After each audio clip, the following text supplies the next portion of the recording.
Assalamu alaikum everyone, welcome back to Bitcoin update today. So today I was actually trying to get Pepe to trade, and then I closed it because it said something is bad about Bitcoin and it could move down to $93,000. So what is bad? What is bad about Bitcoin? So here it is. Here's what's probably bad about Bitcoin. So on the 4-hour time frame, I noticed a few things regarding Bitcoin, and my internet is kind of off right now. Let's refresh the page, man. I really hate this when the internet goes crazy on me right there. Okay, so we're back live again. Okay, let's go and search Bitcoin one more time, and let's check what Bitcoin is looking like. And on the 4-hour time frame, I noticed that Bitcoin is really putting in a diamond top here. I did actually even notice one of the comment out there saying that Bitcoin has a diamond top, and I think yes, it does really have a diamond top, and here's how it is.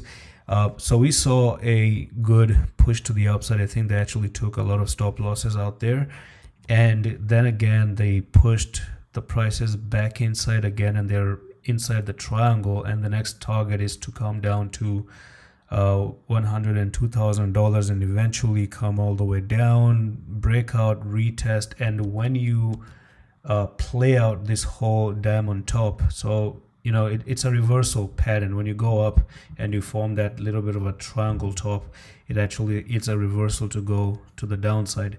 Now how low are you gonna go with this diamond top? Let's do the math here and take the top to the bottom. So anytime you break down and fail the retest, do expect to see this thing going down to $93,000. So that's the technical target of it. Now of course it has not break down. We don't have any technical target to go down just yet, but then again it's a big hint because this is something that has appeared after a long time, and maybe it is here for a reason. Maybe it's actually here to just drop Bitcoin to $93,000 for real. And why not? I mean, Bitcoin is really super high. I can really expect to see Bitcoin at $93,000. A lot of people may have their stop losses down there as well. And that's all for the video. I'm going to see you in the next one. Love is.